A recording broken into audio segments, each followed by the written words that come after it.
একদিন এক গরম দুপুরে এক যুবক তৃষ্ণায় কষ্ট পেয়ে হাঁটছিল। তার কাছে কিছুই ছিল না, না পানি, না ছিল খাবার।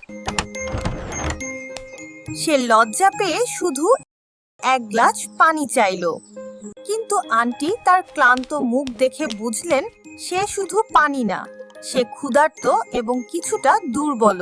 এর দাম কত? ভালো কাজের কোনো দাম নেওয়া হয় না। সময় চলে যায়, সেই ছোট্ট ঘটনাটা সবার অজানায় হারিয়ে যায়। একদিন আন্টির ছেলে হঠাৎ গুরুতর অসুস্থ হয়ে পড়ে। যে ডাক্তার তার চিকিৎসা করছিল সেই ছিল সেই যুবক যাকে একদিন দুধ খাওয়ানো হয়েছিল। আন্টি ভয় পাচ্ছিলেন, কিভাবে এত বড় বিল দেবেন। এই সম্পূর্ণ পরিশোধিত। ভালো কাজ কখনো হারায় না, একদিন না একদিন সেটা আপনার কাছেই ফিরে আসে।